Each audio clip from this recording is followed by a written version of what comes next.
ई श्रीधरन। इस कहानी की शुरुआत करते हैं एक ऐसी घटना से जिसे सुनकर सब हैरान रह गए थे। हाँ, तो कहानी हमें ले चलती है काफी पीछे। साल था 1964। 1964? जी।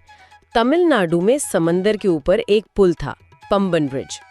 ये पुल मतलब रामेश्वरम द्वीप को बाकी भारत से जोड़ता था। अच्छा, तो वहाँ आने जाने का वही एक रास्ता था? वही एक रास्ता था। और फिर एक रात एक भयंकर तूफान आया। बाप रे, समंदर में इतनी ऊंची ऊंची लहरें उठी कि मानो आसमान को छू लेंगी, और उस तूफान ने उस बड़े से पुल को खिलौनों की तरह तोड़कर बिखेर दिया। और मैंने सुना है कि एक पूरी ट्रेन भी। हाँ, एक पूरी की पूरी पैसेंजर ट्रेन समंदर में समा गई। सोचिए कितना भयानक मंजर रहा होगा। सब तरफ हाहाकार मच गया। मतलब रामेश्वरम का कनेक्शन पूरी दुनिया से कट गया, लोग वहाँ फंस गए थे। बिल्कुल। तब उस समय के जो सबसे बड़े बड़े इंजीनियर्स थे वो सब आए। उन्होंने टूटे हुए पुल को देखा और सिर पकड़कर बैठ गए। उन्होंने क्या कहा? सबने मिलकर कहा, इसे ठीक करने में कम से कम 6 महीने तो लगेंगे ही। कुछ ने तो कहा कि 7 महीने भी लग सकते हैं। 6 महीने?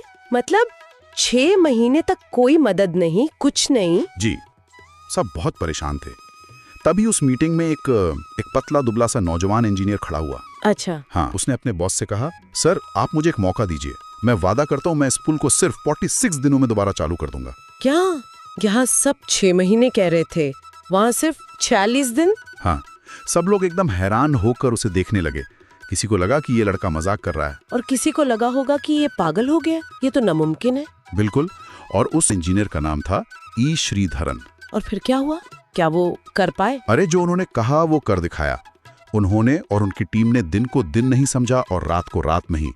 वो बस काम में जुटे रहे। और नतीजा? नतीजा ये हुआ कि ठीक 46वें दिन वो पुल फिर से तैयार था और उस पर पहली ट्रेन सीटी बजाती हुई गुजर गई। अरे वाह, ये तो किसी फिल्म की कहानी जैसा लगता है। लेकिन मेरे मन में एक सवाल आ रहा है। पूछिए। इतना आत्मविश्वास, इतनी हिम्मत, ये सब आया कहाँ से उनके अंदर? क्या उनके बचपन में कोई राज छिपा था? राज तो नहीं, पर हाँ, उनके घर के संस्कार बहुत पक्के थे। श्रीधरन का जन्म केरल के एक बहुत ही साधारण परिवार में हुआ था। अच्छा। उनके घर में ना 2 बातों पर बहुत ज्यादा जोर दिया जाता था। एक, हमेशा सच बोलना और ईमानदार रहना। और दूसरी? और दूसरी थी अनुशासन, मतलब हर काम को समय पर और सही तरीके से करना। मैंने ये भी सुना है कि वो बचपन में बहुत शांत रहते थे। उन्हें दिखावा करना, शान शौकत, ये सब पसंद नहीं था। बिल्कुल भी नहीं। उनका पूरा ध्यान बस अपनी पढ़ाई और अपनी जिम्मेदारियों पर होता था। श्रीधरन ने काकीनाडा के एक सरकारी इंजीनियरिंग कॉलेज से पढ़ाई की थी। ये तो बहुत बड़ी बात है। श्रीधरन ने ये साबित कर दिया कि आपकी असली पहचान आपके काम से बनती है। उनकी ईमानदारी और अनुशासन ही उनकी असली सुपर पावर थी। तो पंबन ब्रिज तो बस एक शुरुआत थी, है ना? एक ट्रेलर था। हाँ, असली पिक्चर तो अभी बाकी थी। इसके बाद उनके सामने एक ऐसी चुनौती आई जिसे सब लोग नामुमकिन मिशन कहते थे। कोंकण रेलवे। हाँ, कोंकण रेलवे। ये एक सपना था। महाराष्ट्र, गोवा और कर्नाटक के खूबसूरत लेकिन उतने ही मुश्किल पहाड़ी इलाकों को ट्रेन से जोड़ना। कोई छोटी मोटी लाइन नहीं, 760 किलोमीटर लंबी रेलवे लाइन बनानी थी। और रास्ता? अरे बाप रे, मैंने पढ़ा है उसके बारे में। रास्ते में ऊंचे ऊंचे पहाड़ थे जिन्हें काटना था। हाँ, और सिर्फ काटना नहीं, उनके अंदर से सुरंगें बनानी थी। और 1-2 नहीं, 93 सुरंगें। क्या बात है। और नदियां भी तो थी। 150 से ज्यादा छोटी बड़ी नदियां, जिन पर 2000 से ज्यादा पुल बनाने थे। और घने जंगल जहां जहरीले सांप और जंगली जानवर। और इन सबसे बड़ी मुश्किल थी वहां की बारिश।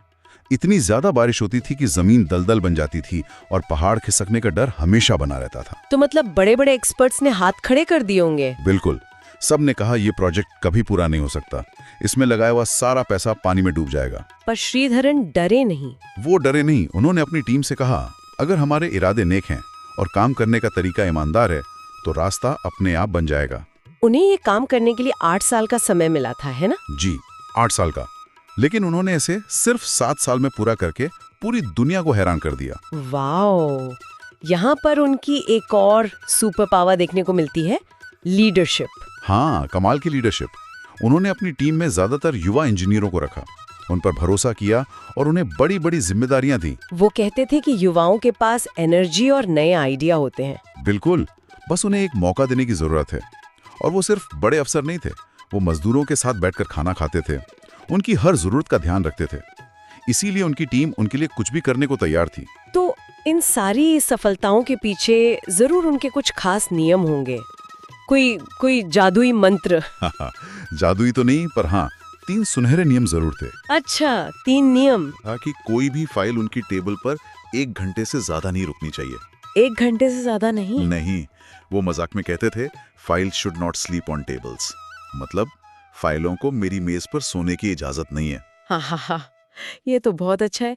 और दूसरा नियम? दूसरा नियम था जीरो करप्शन, मतलब 1 पैसे की भी बेईमानी नहीं। हाँ। कोई चीटिंग नहीं, काम एकदम साफ सुथरा। बिल्कुल। उनके लिए नियम सबसे ऊपर थे, चाहे सामने कोई कितना भी बड़ा आदमी क्यों ना खड़ा हो। हाँ। और शायद इसी वजह से उनका हर काम दिए गए पैसों के अंदर ही पूरा हो जाता था। और तीसरा नियम, वो तो सबसे जरूरी होगा। सबसे जरूरी। हाँ। तीसरा नियम था समय का सम्मान। उनके लिए समय ही जीवन था। समय ही जीवन था। हाँ, उनकी हर मीटिंग ठीक समय पर शुरू होती थी। वाह। अगर मीटिंग का समय सुबह 9 बजे है तो 9:01 पर कमरे का दरवाजा बंद हो जाता था। चाहे कोई आया हो या ना आया हो। चाहे कोई भी हो, वो समय की कीमत जानते थे। वाह, काम को ना टालना, पूरी ईमानदारी और समय का सम्मान। इन्हीं सुपर पावर्स के साथ उन्होंने अपने सबसे बड़े मिशन को अंजाम दिया। वो मिशन जिसने उन्हें पूरी दुनिया में मशहूर कर दिया। दिल्ली मेट्रो। हाँ, दिल्ली मेट्रो। मैं जानती हूँ, पर जब ये बननी शुरू हुई थी 1998 में, तब तो दिल्ली का हाल बहुत बुरा था। बहुत बुरा। हर तरफ ट्रैफिक जैम, गाड़ियों का धुआं, लोग घंटों सड़कों पर फंसे रहते थे। और सबने कहा था कि भारत में मेट्रो बनाना नामुमकिन है, ये सपना कभी पूरा नहीं होगा। लोगों को डर था कि ये प्रोजेक्ट भी सालों तक लटकता रहेगा, सड़कें खुद ही पड़ी रहेंगी और दिल्ली वालों की मुसीबत और बढ़ जाएगी।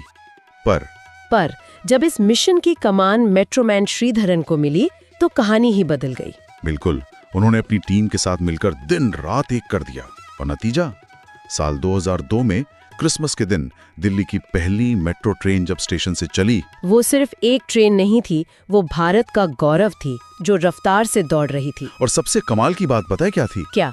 दिल्ली मेट्रो का पहला फेज समय से 2 साल 9 महीने पहले पूरा हो गया था। पहले? हाँ, और सरकार ने जितने पैसे दिए थे उसमें से भी पैसे बचा लिए गए थे। ऐसा चमत्कार भारत में पहली बार हुआ था। पूरी दुनिया ने भारत के लिए तालियां बजाईं और तभी से देश ने उन्हें प्यार से एक नया नाम दिया, मेट्रो मैन ऑफ इंडिया। उन्हें भारत के सबसे बड़े सम्मान भी मिले, पद्मश्री, पद्म भूषण, पद्म विभूषण, सब मिले। लेकिन वो खुद कहते हैं कि उनकी सबसे बड़ी कमाई है भारत के लोगों का भरोसा और प्यार।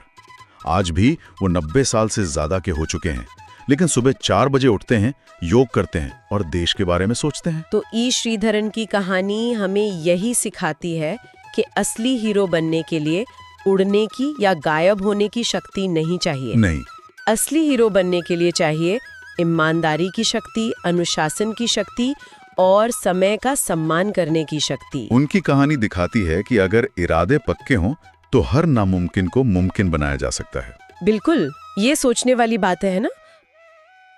समुद्र के बीच और पहाड़ों के बीच जहां जमीन ही नहीं, वहां पुल कैसे खड़े रहते हैं? समुद्र में पुल बनाना बहुत बड़ी चुनौती होती है। पहले समुद्र के नीचे की जमीन जांची जाती है, मिट्टी या चट्टान कितनी मजबूत है। फिर बहुत गहरे कंक्रीट के पिलर समुद्र के नीचे डाले जाते हैं। पुल ऐसे बनाए जाते हैं कि तेज लहरें, तूफान और नमक वाला पानी उन्हें नुकसान न पहुंचा सके।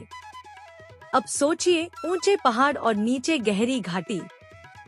पहले चट्टानों की मजबूती जांची जाती है।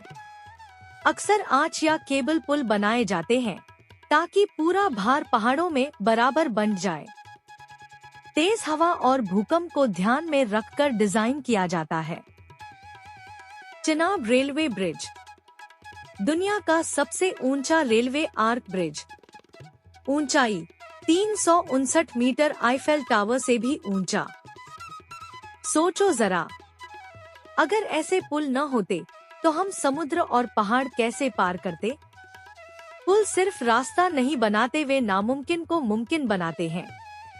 अगर आपको यह जानकारी पसंद आई तो लाइक जरूर करें, शेयर करें और ऐसी ही मजेदार सीख वाली वीडियो के लिए सब्सक्राइब करें।